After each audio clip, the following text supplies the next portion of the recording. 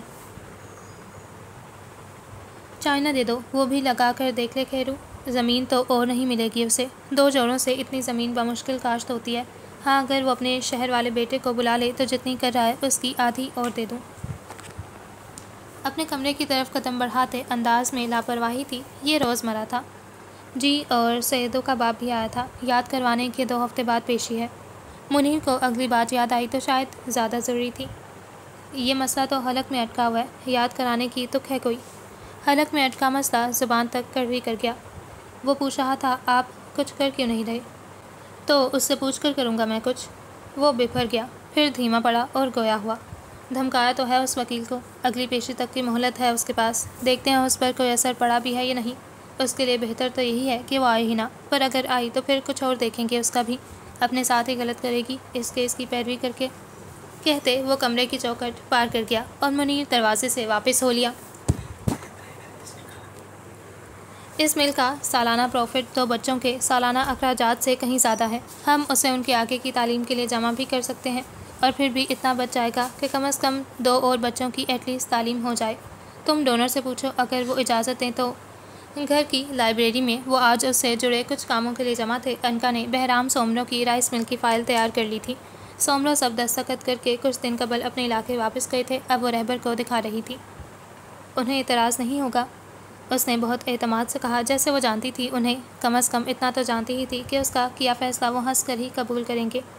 یہ یقین تھا یا پھر مان؟ یوں نہیں تھا کہ ایک مخصوص علاقے میں موجود رائس مل کس کی ملکیت ہے، یہ پتہ کرنا مشکل تھا، بس یہ تھا کہ اگر دینے والا ظاہر نہیں کرنا چاہتا تو اس کی خواہش کی عزت رکھی جائے۔ اگلی پیشی کب ہے؟ اس کا اطمینان دیکھتا رہبر بات بدل گیا کہ فیکٹری کا پروفٹ ہر 3 ماہ میں اکٹھا آتا تھا، ابھی 1 آدھ ماہ رہتے تھے۔ انکا کی نظریں سوالیہ ہوئیں کہ وہ روز کے حساب سے پیشیاں بھگتتی تھی۔ رہبر نہ جانے کس پیشے کے متعلق پوچھ رہا تھا۔ خارجہ بی بی کے مقدمے میں 24 تاریخ کو۔ تاریخ سن کر رہبر کی نظریں دوبارہ فائل پر جھک گئی تھیں۔ وہ پوچھنا چاہتا تھا مقدمے کے متعلق، پر پھر رک گیا۔ وہی گزشتہ مکالمے کا بوجھل پن۔ کیس مضبوط ہے، بس ایک خدشہ یہ ہے کہ مخالف وکیل اسے آنر کلنگ کے بجائے عام قتل نہ ثابت کرنے کی کوشش کرے، کیونکہ اس صورت پھر حاجہ کو پریشرائز کر کے معافی لے لینا ممکن بھی ہے اور آسان بھی۔ وہ جانتی تھی کہ وہ اس مقدمے سے آگاہ رہنا چاہتا ہے، سو اس کے پوچھے بنا بھی وہ تفصیلات بتانے لگی۔ وہی غیرت کے نام پر قتل میں مجرم کو معاف کرانے کے لیے اختیار کیا جانے والا حربہ کہ یہ ثابت کر دیا جائے کہ قتل غیرت کے نام پر نہیں ہوا اور مقتول کا خاندان چاہے تو مجرم کو معاف کر سکتا ہے، غیرت کے نام پر قتل لواحقین معاف نہیں کر سکتے۔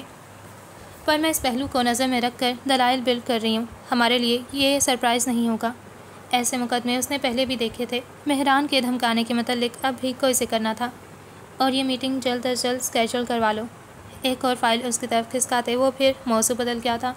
یہ غیر ملکی عورتوں کی فلاح کے لیے کام کرنے والا ادارہ تھا جنہیں انکا نے گھر میں موجود بچیوں کی تعلیم کے لیے ایک پروپوزل پچ کیا تھا۔ انکا کا ایس ایس کا تجربہ دیکھ کر وہ اس پروجیکٹ کے ساتھ جڑنے کو تیار ہو گئے تھے اور عنقریب کو میٹنگ ترتیب دینے کا عندیہ بھی دیا تھا۔ سب بچیوں کی تعلیم کی طرف سے اطمینان ہو جائے گا، پھر یہ لوگ پے بھی فورن کرنسی میں کر رہے ہیں، انفلیشن ریٹ سے بھی امیونٹی مل جائے گی۔ ملکی کرنسی کی موجودہ زبوں حالی کے بحران میں اس اسکیل کا ایک پروجیکٹ کھڑا کرنا ایک بہت بڑا معاشی چیلنج تھا، جسے بہت حد تک رہبر نے خود سنبھالا تھا اور اب لوگ جڑنے لگے تھے۔ وہ اس بات میں سر ہلاتی کچھ دیر فائل کھولے بیٹھی رہی، اس کے کام سے ہٹ کر کچھ بولنے کی منتظر۔ لمحے بیتے، گھڑیاں بیتی، اور پھر وہ اٹھ کھڑی ہوئی۔ یہ انتظار کٹھن تھا۔ اس کا رویہ ایسا تھا جیسے اس دن کی وہ ملاقات ان کے مابین آئی ہی نہیں تھی۔ اور ہاں، دروازے کی جانب اٹھتے قدم رکے تو کیا وہ پلٹی۔ اس بار دیر مت کرنا۔ سامنے رکھی فائل کی ورگردانی کرتے اس نے سرسری سی یاد دہانی کروائی، جیسے وہ واقعی اس میٹنگ کی ہی بات کر رہا ہو۔ چہرہ کسی بھی تاثر سے عاری تھا، جیسے کہے جانے والے دل گزیدہ جملوں کی کوئی جان گسل معنی نہ ہو، جیسے وہ یہ نہ بتاتے ہوں کہ اس کا اقرار گردانا ہی نہیں گیا تھا کہ وہ آخری تاریخ گزر جانے کے بعد موصول ہوا تھا۔ اس سے تو کسی آخری تاریخ کا ذکر نہیں کیا گیا تھا۔ وہ ان کے درمیان کہاں سے آ گئی تھی؟ وہ شل سے اسے دیکھتی رہی۔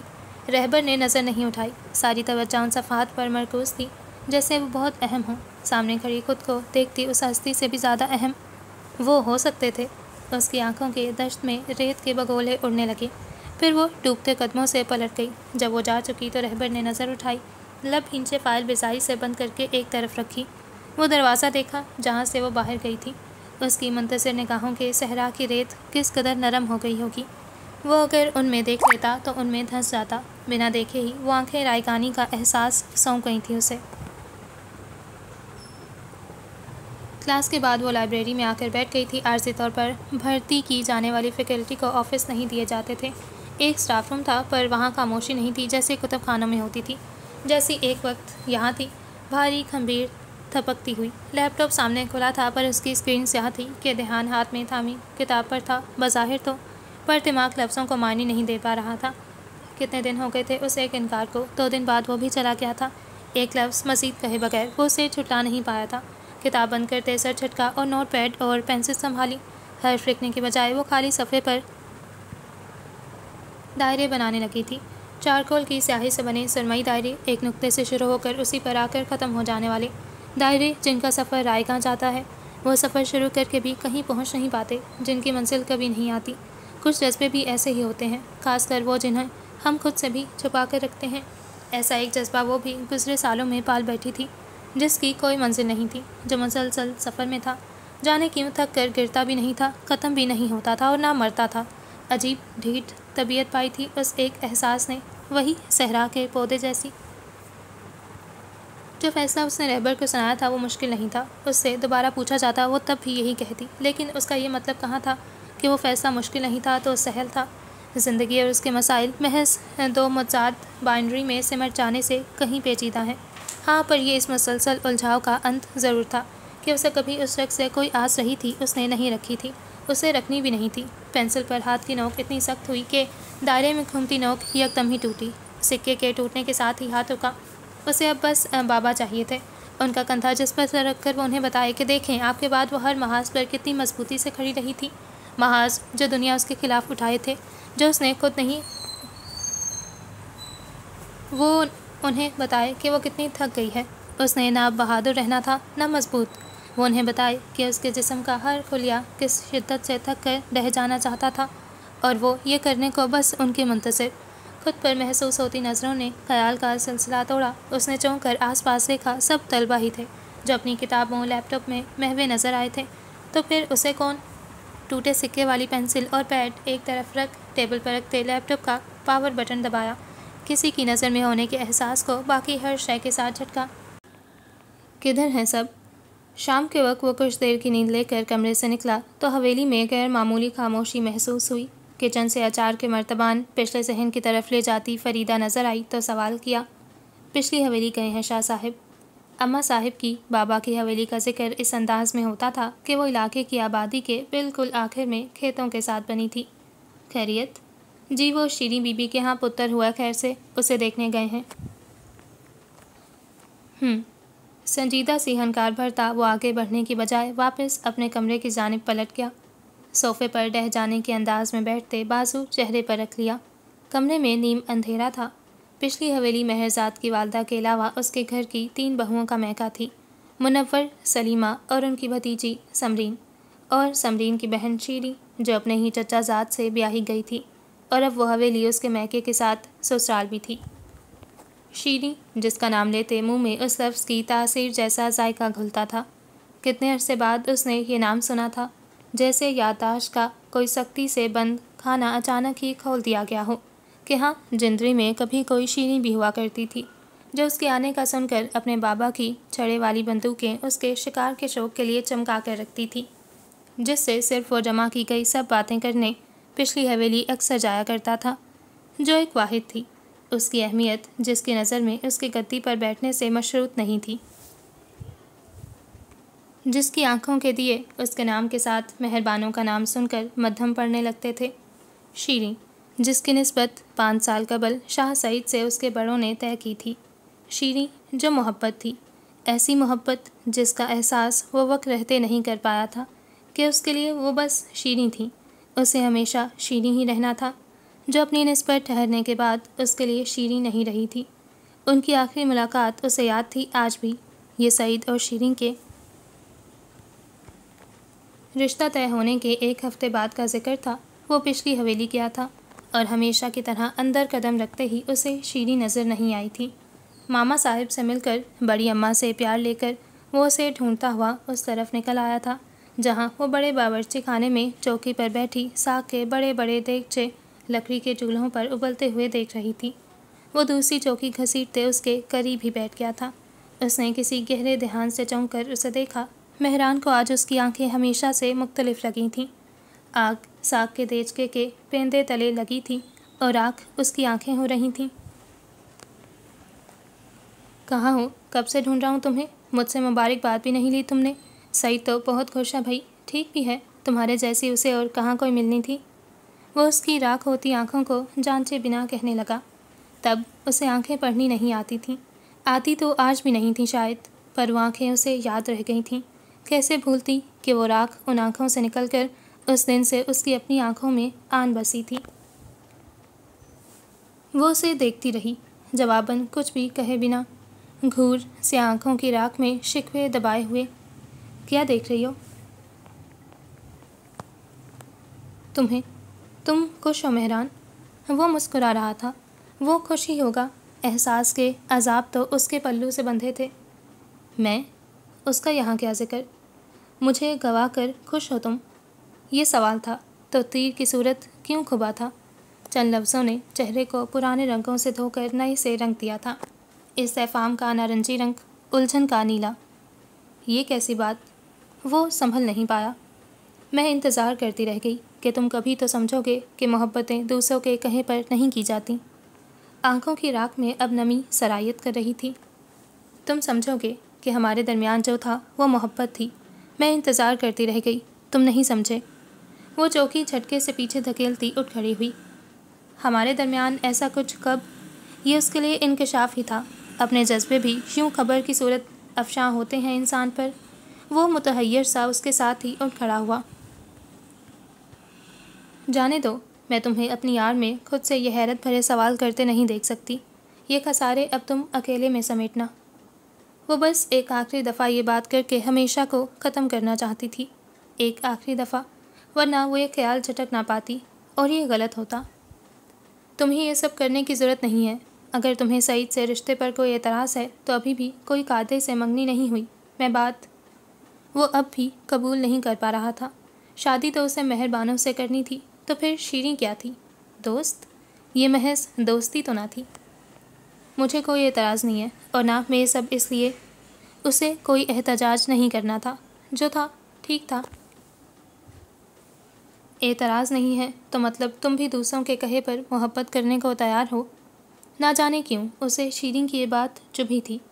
وہ نہ جانے کیوں منکر ہوتے بھی تانا لوٹا گیا۔ مجھے کرنی پڑے گی، میں کروں گی، کیونکہ میں جانتی ہوں کہ وہ کرتا ہے، کسی اور کے کہے بغیر، اپنی مرضی، اپنے دل سے، جیسی بانو تم سے شاید کبھی نہ کرے۔ اس سب میں خسارہ اٹھانے والی میں نہیں ہوں گی۔ اس کے کلام میں آج بس خساروں کا ذکر تھا، اور نہ جانے کہاں سے جوڑی مضبوطی۔ مجھے بس دکھ ہے کہ یہ سب یک طرفہ نہیں تھا، اور پھر بھی مجھے اکیلا چھوڑ دیا گیا۔ اسے احساس سونپا گیا تھا، بنا کسی تعلق کے، زوم کے۔ پر سعید تم سے بہتر ہے۔ اسے کم از کم اپنے جذبات اور اپنی اماں صاحب کی خواہشات میں فرق کرنا آتا ہے۔ شیریں۔ آواز اونچی نہیں تھی، پر اس میں واضح تادیب تھی۔ ایک وہی تھی جسے اپنی سخت گیر سی بوا صاحب سے ڈر نہیں لگتا تھا، جسے ان پر مہران کو یہ بنا دینے پر غصہ آتا تھا۔ ایک عرض تھی تم سے۔ تادیب کو کسی خاطر میں نہ لایا گیا، اب اسے کیا پرواہ ہونی تھی؟ یہاں مت آیا کرو، مجھے سہولت سے جینے دو۔ اسے دکھ ہوا تھا، وہ کیسے سب ختم کر رہی تھی۔ وہ بھاری دل لیے کہاں جایا کرے گا پھر؟ میں نہیں آؤں گا، تم تو گھر آ جایا کرو گی، یا کہیں اور ٹکراؤ ہو جائے گا۔ ایک ہی خاندان ہے ہمارا۔ اس نے جھٹلانا چاہا۔ نہیں ہوگا ٹکراؤ، میں تمہارے گھر نہیں آیا کروں گی، اب ہم نہیں ملیں گے مہران۔ وہ قطعیت سے کہتے رکی نہیں تھی۔ اس کے ارادے کوہ کن کی کلائیوں سے مضبوط تھے، اور پھر وہ واقعی نہیں ملے تھے۔ اس نے پچھلی حویلی جانا نہ چاہتے ہوئے بھی ترک کر دیا تھا۔ اس کے چند ہفتوں میں ہی شاہ عثمان کے وفات کے بعد اسے گدی سونپ دی گئی تھی۔ ماما صاحب کو لگتا تھا وہ گدی پر بیٹھ کر مغرور ہو گیا ہے، اب ان کے گھر نہیں آتا۔ وہ وہاں جا کر اب کیا کرتا؟ 3 سال قبل شیریں اور سعد کی شادی ہو گئی تھی، جس میں اس نے بس مہمان خانے تک محدود رہ کر ہی شرکت کی تھی۔ وہ ٹھیک کہہ رہی تھی، وہ اسے پھر کبھی نہیں ملی تھی۔ اس نے بھی اسے جالیوں سے نظر آتے عورتوں کے جھرمٹ میں کھوجنا ترک کر دیا تھا۔ وہ پیچھے رہ گئی تھی، اور اس کی ترجیحات آگے آ گئی تھیں۔ اپنی جگہ کا تحفظ، الیکشن، مہربانوں سے شادی۔ مہربانوں جس کے انکار نے اس کی انا کو زخم کیا تھا، اور بس رہبر سے اس دن کی ملاقات کے بعد وہ خاموش ہو گیا تھا۔ بہت حد تک دستبردار بھی، اور اس دستبرداری نے رہبر کے سامنے احانت کے احساس کے علاوہ کوئی احساس نہیں جگایا تھا۔ مہربانوں کہیں نہیں تھی، خسارے کی صورت بھی نہیں، اور جو تھی اس کا کہیں بھی ہونا بنتا نہیں تھا۔ دروازے پر مسلسل ہوتی دستک نے خیالات کے دھاگے توڑے۔ آ جاؤ۔ چہرے سے بازو ہٹایا، دونوں ہتھیلیوں سے چہرہ دباتے، تاثرات معمول پر لاتے سیدھا ہو بیٹھا۔ دروازے پر منیر تھا۔ شاہ صاحب، وردی بی بی صاحب نے آپ کو پچھلی حویلی بلایا ہے، آپ فون نہیں اٹھا رہے تھے۔ فون نہ جانے کہاں تھا اس کا، شاید چارج پر۔ کیوں؟ پہلے اماں صاحب خود گئیں، اب اسے بلا رہی تھیں، یہ معمول تو نہیں تھا۔ وہ شاہ سعید کے گھر والی گزر گئی ہیں۔ اس کے چہرے نے رنگ چھوڑا تھا۔ یہ کیسا جملہ تھا؟ کتنا کری، کتنا مکروہ، کافور کی بو میں لپٹا ہوا۔ کیا کہہ رہے ہو؟ کھڑے ہوتے وہ اتنے غضب سے دھاڑا تھا، منیر سہم کر الٹے قدموں پیچھے جاتے دہلیز سے ٹکرا کر گرتے گرتے بچا۔ کون سعید؟ پچھلی حویلی میں کتنے ہی سعید تھے، پھر بھی پوچھا۔ وہ کیسے یقین کر لیتا؟ شاہ اکرام کے سعید کے والد کا حوالہ منیر حیران ہوتے دے رہا تھا۔ کیا آج شاہ صاحب دن میں ہی؟ اسے ایسے کچھ، اس کے ہاں تو بیٹا ہوا تھا آج۔ اب اس پر وحشت طاری ہو رہی تھی۔ آج ہی تو وہ اسے اتنے وقت بعد اتنی شدت سے یاد آئی تھی۔ آج ہی تو حقیقتاً خسارے گننے بیٹھا تھا وہ۔ فریدہ کہہ رہی تھی کہ زچگی کی بات کی کسی پیچیدگی کے سبب موت۔ منیر کی آواز بامشکل قابل سماعت تھی۔ اس نے مہران کو ایسے کبھی نہیں دیکھا تھا۔ وہ بنا کھیڑی کے ننگے پیر باہر کی جانب لپکا تھا۔ اب ہم نہیں ملیں گے مہران۔ ہر قدم کے ساتھ اس کے الفاظ پیروں میں لپٹ رہے تھے۔ یہ خسارے اب تم اکیلے سمیٹنا۔ ایک طویل گام کے ساتھ اس نے حویلی کی دہلیز پھلانگی۔ مجھے دکھ ہے کہ یہ سب یک طرفہ نہیں تھا، پھر بھی مجھے اکیلا چھوڑ دیا گیا۔ وہ جیب میں جیپ کی چابی ٹٹول رہا تھا۔ وہ مل کر نہیں دے رہی تھی، شاید زمین کانپ رہی تھی یا شاید اس کے ہاتھ۔ میں انتظار کرتی رہ گئی، تم نہیں سمجھے۔ منیر اس کے جوتے بھاگتے ہوئے لایا تھا، اب اس کے سامنے رکھ رہا تھا۔ جوتوں کے چمکتے چمڑے سے اسے گولیوں سے بھرا وہ کارتوس کا چمڑے کا تھیلا یاد آیا جو وہ اس کے لیے چمکا کر رکھتی تھی۔ اب ہم نہیں ملیں گے۔ جوتے پہنتے وہ چھلانگ کسی صورت جیپ میں ڈرائیونگ سیٹ کی طرف سے سوار ہوا۔ منیر جو اپنی طرف کے دروازے سے سوار ہو رہا تھا، گاڑی کے زن کی آواز سے اپنے سامنے سے نکلنے سے زخمی ہوتے ہوتے بچا تھا۔ اس کی جیپ اب نظر سے دور جا چکی تھی، پیچھے بس اس کی اڑائی ہوئی دھول رہ گئی تھی۔ رات سیاہ تھی، اتنی سیاہ کہ جس کے بعد بس سفیدی پھوٹ پڑتی ہے۔ کھلی کھڑکی کی جالی سے اندر جھانکو تو یہ رہبر کا کمرہ تھا، جہاں وہ کھڑکی کی جانب پیٹ کیے کروٹ کے بل گہری نیند میں تھا۔ بند آنکھوں کے پار شاید کسی خواب کا منظر تھا، جس میں کوئی بہت دور سے آتی آواز خلل ڈال رہی تھی، جیسے کوئی سائرن ہو یا بے بول موسیقی۔ اب وہ دھن قریب ہوتی جا رہی تھی، بہت قریب۔ خواب کے منظر گڑبڑ ہونے لگے تھے۔ اس کی آنکھ جھٹکے سے کھلی۔ چند لمحے لگے اس وقت یوں آنکھ کھلنے کا سبب سمجھنے میں۔ اس کا فون بج رہا تھا۔ کروٹ بدلتے اس نے سائڈ ٹیبل پر رکھا فون اٹھایا، جس کی اسکرین سیاہ تھی اور جو کسی مردے سا خاموش تھا۔ آواز اب بھی آ رہی تھی۔ فون وہیں رکھتے اس نے سائڈ ٹیبل کے دراز کھنگالے کہ ایک فون وہاں بھی رکھا تھا۔ وہ چھوٹا سا بٹنوں والا بھدا سا فون تھا جو بہت مدھم سا جگمگاتا اسے جلد مل گیا۔ اس فون پر بہت کم لوگ کال کرتے تھے، چند حساس سورسز تھے اور ایک قاسم تھا اور بس۔ اس فون سے چند ہفتوں قبل موصول ہوئی اس آخری کال پر ملی اس آخری خبر نے اس کی زندگی، اس کی ذہنی صحت کیا کچھ متاثر نہیں کیا تھا۔ اس کے بعد اس پر کوئی کال نہیں آئی تھی۔ کال اٹھاتے، کان سے لگاتے، وہ ٹیک لگاتے اٹھ بیٹھا اور دوسری طرف سے کہی گئی بات سنتے جھٹکے سے بستر چھوڑ کر کھڑا ہو گیا۔ لیپ ٹاپ بیگ سے کچھ بڑے تھیلے میں بہت اجرت سے ضرورت کا کچھ سامان ٹھونستے، چہرے پر چند پانی کے چھپاکے مار کر وہ متحیر سا اگلے 5 منٹ میں اپنے اپارٹمنٹ کی دہلیز لانگ رہا تھا۔ اس کا اسمارٹ فون اس کے کروٹ زدہ خالی بستر کے پاس ہی خاموش پڑا تھا۔ وہ ساتھ صرف وہ بھدا سا فون ہی لے گیا تھا۔ رات ایسی تھی جیسے اس کے بعد کوئی رات پھر کبھی نہیں آئے گی۔ رات دعاؤں کے ثمر سی تھی۔ رات کے اس مخصوص پہر مہربانوں کی آنکھ معمول ہی کی طرح کھلی، پچھلے 2.5 سال سے اپنایا معمول، شاہ علی کی گمشدگی کے رات سے۔ یہ دعاؤں کی قبولیت کا وقت تھا، تہجد کا۔ قریب رکھی سیاہ چادر کندھے پر ڈالتے اس نے پلنگ سے پاؤں لٹکاتے چپلوں میں پھنسائے۔ اس کے کمرے کی کھڑکی کے پار رات ٹھنڈی تھی، بنا چاند کے نیلی نرم روشنی میں ٹھٹرتی ہوئی۔ رات ایسی تھی جیسے اس کے بعد اب کبھی دن نہیں نکلے گا۔ رات پچھتاووں کی سیاہی سی تھی۔ حجرہ شاہ مختار کے پچھلی حویلی سے اس پہر جنازہ اٹھایا گیا تھا۔ وہاں عورتوں کے جنازے رات کی سیاہی میں ہی اٹھتے تھے۔ میت کے ساتھ خاندان کے مرد حویلی سے نکل کر درگاہ کے سمت گامزن تھے، جہاں نماز جنازہ پڑھائی جانی تھی۔ وہ جو دیوانہ وار بھاگتا آیا تھا، حویلی کی دہلیز پر ہی جھٹکے سے رک گیا تھا کہ پیروں میں کسی کی عرض کی زنجیریں کھنچی تھیں۔ وہ اندر نہیں جا پایا تھا اور اس مختصر سے قافلے میں سب سے آخر میں شکستہ پاشا ہوا تھا۔ اس مسافر کی مانند جو کارواں کے عقب میں پیچھے رہ جانے والا مال و متاع سمیٹنے کو چلتا ہے۔ فرق بس یہ تھا کہ یہاں اب اس کے سمیٹنے کو کچھ بھی نہیں رہ گیا تھا۔ میت کے ساتھ چلنے والے قافلے خالی ہاتھ ہوتے ہیں۔ لوگ اسے دیکھ رک رہے تھے، اسے آگے چلنے کا موقع دے رہے تھے۔ کچھ کو چہرہ جھکائے اس نے آگے چلنے کا اشارہ کیا، کچھ کا رکنا وہ محسوس بھی نہ کر پایا۔ پچھلے شب بارش ہوئی تھی، زمین گیلی تھی، قافلے کی گیلی مٹی سے بنے نقش پا جیسے زمین کی بجائے اس کے دل پر بن رہے تھے، ایسے نقش جو انمٹ تھے، ابدی تھے۔ رات ایسی تھی جیسے اندھیرے کا بوجھ اٹھاتے اٹھاتے تھک گئی ہو۔ رات امید کی روشنی سی تھی۔ اسی رات میں میلوں دور رہبر کی گاڑی چھاؤنی کی چوکی پر کھڑی تھی۔ وہ وہاں تعینات سپاہیوں کو اپنا تعارف اور آنے کا مقصد بتا رہا تھا۔ بیگ پیسنجر سیٹ پر دھرے، ٹراؤزر ٹی شرٹ میں ملبوس، کچھ الجھے سپاٹ تاثرات کے ساتھ اس کے متعلق انہیں بریفنگ دی گئی تھی۔ ایک سپاہی پیسنجر سیٹ کا دروازہ کھولتا، اس کا بیگ پچھلی سیٹ پر رکھتا، اس کے برابر آ بیٹھا اور آگے اسے کہاں جانا ہے کے متعلق سمجھانے لگا۔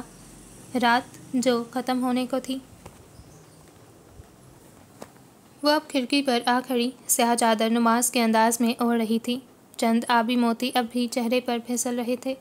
نگاہ تحت نظر آتے آسمان پر تھی اور اس کی گہری نیلاہٹ مائل سیاہی پر بھی۔ آنکھوں کا حسن ویسا ہی تھا جیسے دل پسند شخص کی آنکھوں کو غیر دستیابی سے ہو جاتا ہے، پیاروں کی گمشدگی سے ہو جاتا ہے۔ رات جو اب تا ابد رہنی تھی۔ صفیں باندھی گئیں تو وہ بہت خاموشی سے سب سے آخری صف میں شامل ہو گیا۔ سب سے آخری۔ اس کی زندگی میں بھی تو اس کی یہی جگہ تھی جو اس نے اپنے لیے خود چنی تھی۔ نماز کے لیے نیت باندھتے وہ ساتھ بھر کو ٹھٹکا، کیا وہ اس کا یہاں موجود ہونا پسند کرتی؟ اور پھر نیت باندھ لی۔ اس کے لیے دعا کرنے کے حق سے تو اسے وہ بھی محروم نہیں کر سکتی تھی، اور وہ بھی ایسی الوداعی دعا جو ذات راہ بننی تھی۔ اتنا حق تو اسے حاصل تھا، بس اتنا ہی حق حاصل تھا۔ نماز ختم ہوئی تو وہ قافلہ مختصر آبائی قبرستان کی طرف روانہ ہوا۔ رات جو رات بھی تھی اور صبح بھی۔ اس نے برابر میں بیٹھے سپاہی کے کہنے پر 15 منٹ بعد آئی ایک عسکری عمارت کے پاس گاڑی روکی۔ وہ سپاہی اسے عمارت کے اندر ایک افسر کے دفتر تک پہنچاتا پلٹ گیا تھا۔ آگے کا سفر اسے اس فوجی افسر کی معیت میں کرنا تھا۔ انہیں جو حکم تھا وہ بس وہی پورا کر رہے تھے۔ اسے پوری بات بتانا انہیں جاری کردہ حکم کا حصہ نہیں تھا۔ وہ خاموشی سے جیسا کہا جا رہا تھا کر رہا تھا۔ سوال آج وہ عادت کے برخلاف نہیں کر رہا تھا۔ چہرہ سپاٹ تھا۔ وہ اس وقت کچھ بھی نہیں سوچنا چاہتا تھا کہ اسے کیوں بلایا گیا ہے، کہاں لے جایا جا رہا ہے۔ کچھ منٹوں بعد وہ اسی عمارت سے ملحقہ میدان پر موجود ہیلی پیڈ کی طرف قدم بڑھا رہے تھے، جہاں ایک ملٹری سبز ہیلی کاپٹر اڑان کو تیار کھڑا تھا۔ وہ اسی افسر کے اشارے پر ہیلی کاپٹر میں سوار ہوا، جہاں ایک اور افسر اس کے انتظار میں پہلے ہی موجود تھا۔ سواری اب اڑان بھرنے لگی تھی۔ اسے کسی نے اب بھی نہیں بتایا تھا کہ اس کی منزل کیا تھی۔ خیالات کا در وہ بہت سختی سے بند کیے ہوئے تھا کہ اسے واہ رہنے دیا تو ذہنی حالت بگڑنے کا خدشہ تھا۔ رات جو ایک آخری بار آئی تھی۔ کھلی کھڑکی سے جھانکتی رات کے سائے میں بچھی جائے نماز پر موجود وہ لڑکی سجدہ ریز تھی۔ وقت لمحوں کی صورت بوند بوند پگھلتا تھا اور اس سجدے کو طوالت دان کر جاتا تھا۔ ہر وہ سجدہ جس میں اسے باپ یاد آتا تھا، وہ یوں ہی طویل ہو جایا کرتا تھا۔ ایسا کون سا سجدہ تھا جس میں اسے باپ یاد نہیں آیا کرتا تھا؟ جائے نماز اس کی پیشانی تلے اس کی آنکھوں کی جگہ سے بھیگتی جاتی تھی۔ نہ جانے کتنے آنسو اس نے اب تک جذب کیے ہوں گے۔ حساب رکھ ہی کون رہا تھا؟ کون رکھ سکتا تھا؟ پر کوئی ایک تو تھا جو حساب رکھتا تھا، ہر آنسو کا، ہر سسکی کا، ہر سجدے کا، اس کی طوالت کے ایک ایک لمحے کا۔ رات جسے ہر صبح آنا تھا۔ گورکن کی کھودی گئی تازہ قبر کے گرد ایک چھوٹا سا ہجوم جمع تھا۔ وہ اس ہجوم سے کچھ فاصلے پر کھڑا مجمع کے عین درمیان ہوتی کارروائی دیکھ رہا تھا۔ رات کی نمی اس کی آنکھوں میں بھی تھی، آنکھیں جو پتھرائی جاتی تھیں، نگاہیں جو پگھلتی جاتی تھیں۔ شاہ سعید ستے ہوئے چہرے اور سرخ آنکھوں کے ساتھ قبر کے اندر کھڑا تھا، اور شاہ احمد شیریں کا بھائی قبر کے کنارے کھڑے جھک کر اسے اپنے بازوں میں تھاما کفن میں لپٹا وجود بہت احتیاط سے تھما رہا تھا۔ تاثرات اس کے چہرے کے بھی سعید سے بہت مختلف نہیں تھے۔ احمد کے ہاتھوں کا خالی پن اور سعید کی آنکھوں میں بسا آئندہ تنہائی کا کرب دونوں مہران سے کسی آسیب کی مانند آ لپٹے۔ اسے اس گڑھے میں اتار دیا گیا۔ قبر پر پہلی مٹھی بھر مٹی ڈال دی گئی۔ گیلی مٹی کی بو اس کے نتنوں سے ٹکرائی، اس کے ذرے آنکھوں میں چبھنے لگے۔ وہ وحشت زدہ سا 2 قدم پیچھے ہٹا اور ساکت ہوا۔ اس جگہ کی مٹی میں جو اب اس ایک ہستی کی مستقل قیام گاہ تھی، اس کے پیر دھنستے تھے۔ رات جو الوداعی تھی۔ ہیلی کاپٹر نہ جانے کس جغرافیائی خطے سے ہوتا، کس سمت محو پرواز تھا، وہ غیر متجسس تھا۔ تقریباً 1.5 گھنٹے بعد رفتار سست ہوئی اور رخ زمین کی جانب ہوا۔ وہ لینڈ کر چکے تھے۔ ہیلی پیڈ کے ارد گرد کی مصنوعی روشنی میں اسے آس پاس کے سرمئی پہاڑ نظر آئے، جیسے کوئی وادی ہو، شاید شمالی علاقہ جات کا کوئی شہر۔ نیچے اتر کر وہ کچھ قدم ہی چلے تھے جب اسے قاسم اپنی سمت آتا نظر آیا۔